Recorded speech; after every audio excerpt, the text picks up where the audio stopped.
when I was younger, I don't think I was a very good movie reviewer. And case in point, I got bored the other day and I went back and I listened to some of the old Horophilia podcasts that I used to do, and I don't really agree with a whole lot of the ratings that I used to give movies, particularly the Friday the 13th series, which I'll tell you right now is my favorite horror franchise there ever was. I love those movies, and back then I loved those movies, but for some reasons I'm not sure of even now, when I did the review on a podcast for the whole franchise, I really underrated a whole bunch of stuff in that franchise. Like, it's okay to say maybe you don't like 7, 8, 9 or whatever, but the first few, you gotta have a pretty good reason why you don't like those.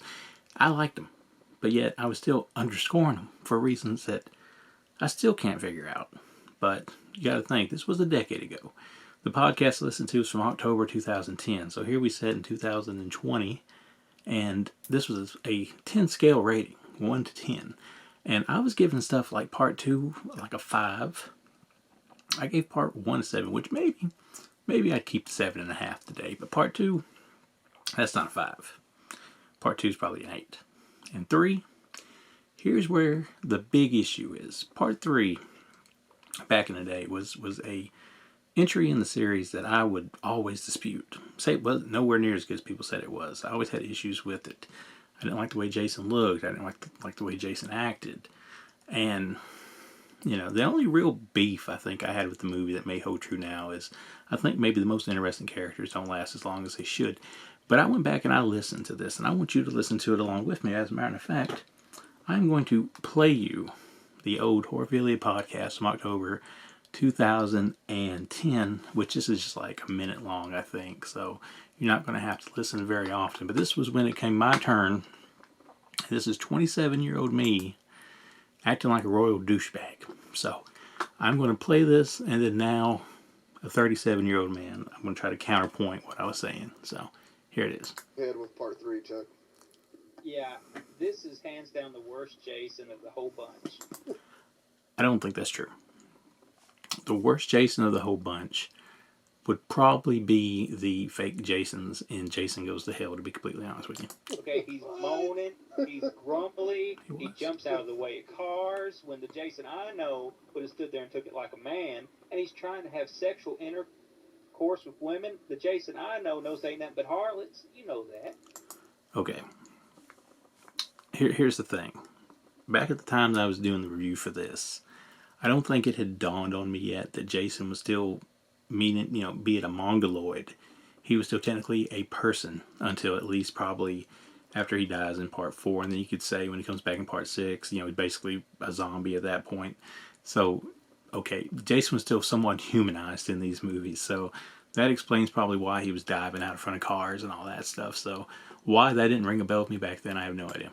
And one good thing I can say about it is the fact that the final girl is pretty hot. I think she's pretty hot even for today. She is, yeah.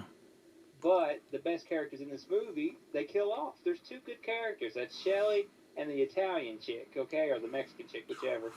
And I think they're the best characters, and they kill them off. I absolutely hate the gang, and it's just, I don't know, I just thought it was pretty cool. I'm actually quite okay with the gang now. Corny, too.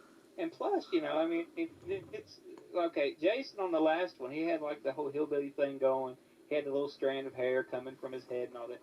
This Jason looks bald to me. So there's like continuality problems here. Okay. This is me 10 years ago complaining about continuation in a slasher flick. Okay. If I'm worried about how Jason got from being, barely having any hair on top of his head to being bald in the next movie, when this is the same franchise where Jason goes from being a kid in a lake to being a grown man in the next one, I'm putting way too much thought into this movie than the people that actually make the movie ever did. So that's overkill. Sorry, gang, but I don't like this one. Alright, okay, you're going to definitely have some disagreements on this one. I did. And then it got time for the rating at the very end of it. 4.5. 4.5. Yeah, so hopefully I can't be held accountable for too many of the ratings I gave things back in the day, because I definitely don't agree with them. And I would go on in the same podcast to say that the indie movie She's Crushed is better than Friday the 13th Part 3, which is one of the dumbest things I've probably ever been on record saying, because while I did enjoy the movie She's Crushed, it's nowhere on the level of Friday the 13th Part 3.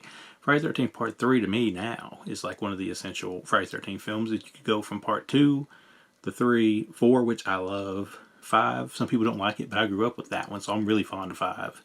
And you can go to 6, which is one of my favorite ones, tied for probably 4 is my favorite one. And you can stop there, because I don't like 7, and I don't care for 8, and of course it gets a little bit weird after that.